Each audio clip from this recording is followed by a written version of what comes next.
SC ಕಡೆಯಿಂದ KS ಆಗಿರ್ಬೋದು, tahsildar, DYSP, ಅಬಕಾರಿ ಇಲಾಖೆ ಅಥವಾ ಸಿಟಿಒ ಕಮರ್ಷಿಯಲ್ ಟ್ಯಾಕ್ಸ್ ಆಫೀಸರ್, ಒಟ್ಟಾರೆಯಾಗಿ group A and group B ಸೇರಿದಂತೆ 384 ಹುದ್ದೆಗಳಿಗೆ ಕಾಲ್ಫರ್ ಮಾಡಿದ್ದಾರೆ. ಲಕ್ಷಾಂತರ ವಿದ್ಯಾರ್ಥಿಗಳು ವೇಟ್ ಮಾಡ್ತಾ ಇದ್ರು ಯಾವಾಗ ಕೆಎಸ್ ಕಾಲ್ಫರ್ ಆಗುತ್ತೆ ಅಂತ. ಖಂಡಿತ ಇವಾಗ ಕಾಲ್ಫರ್ ಮಾಡಿದರೆ ಅಪ್ಲೈನ ಮಾಡಿ.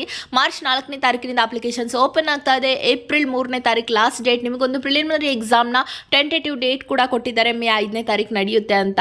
ನಿಮ್ಮ ಅಪ್ಲಿಕೇಶನ್ ಫೀಸನ್ನು ನೋಡಿದರೆ ಜನರಲ್ ಅವರಾಗಿದ್ದೀರಾ ಅಂತಂದರೆ 600 ರೂಪಾಯಿನ ಪೇ ಮಾಡಬೇಕು. ಹಾಗೂ 2A 2B 3A 3B ಅವರು 300 ರೂಪಾಯಿ, ಮಾಜಿ ಸೈನಿಕರು 50 ರೂಪಾಯಿ, SC ST ಅವರಿಗೆ ಯಾವುದೇ ಫೀಸ್ ಇಲ್ಲ, ಫ್ರೀಯಾಗಿ ಅಪ್ಲೈನ ಮಾಡ್ಬೋದಾಗಿರುತ್ತೆ.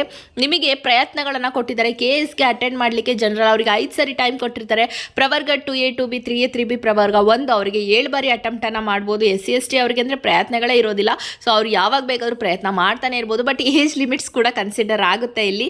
ಜನರಲ್ ಅವರಿಗೆ 38 ವರ್ಷ ಗರಿಷ್ಠ ವಯೋಮಿತಿ. ಪ್ರವರ್ಗ 2A 2B 3A 3B ಅಭ್ಯರ್ಥಿಗಳು 41 ಗರಿಷ್ಠ ವಯೋಮಿತಿ. SC ST ಅವರಿಗೆ 43 ಹೇಳಿದ್ದಾರೆ.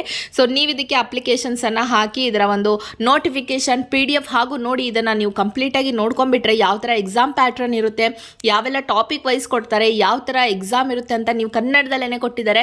ಇದರ PDF ನೀವು ನೋಡ್ತಾ ಇರೋ ವಿಡಿಯೋ ಕೆಳಗಡೆ ಹಾಗೂ ಕಮೆಂಟ್ ಬಾಕ್ಸ್ ಅಲ್ಲಿ ಕೂಡ ಹಾಕಿರ್ತೀನಿ. ದಯವಿಟ್ಟು ಇದನ್ನ ಒಮ್ಮೆ ನೋಡಿ. ನಿಮ್ಮ ಅದೃಷ್ಟದಲ್ಲಿ ಏನಿರುತ್ತೋ ಯಾರಿಗೂ ಗೊತ್ತಲ್ವಾ. ಒಂದ್ಸಾರಿ ಅಟೆಂಪ್ಟ್ ಆದ್ರೂ ಮಾಡಿ, ನಿಮ್ಗೆ ಯಾವ ತರ ಇರುತ್ತೆ ಎಕ್ಸಾಮ್ ಅಂತ ಗೊತ್ತಾಗುತ್ತೆ. ರಿಸರ್ವೇಶನ್ ತುಂಬಾ ಮುಖ್ಯ. ರಿಸರ್ವೇಶನ್ ಕೋರಿ ಹಾಕಿದ್ರೆ ಬೇಗ ಸೀಟ್ ಆಗುತ್ತೆ. ಓಕೆನಾ? Thank you so much.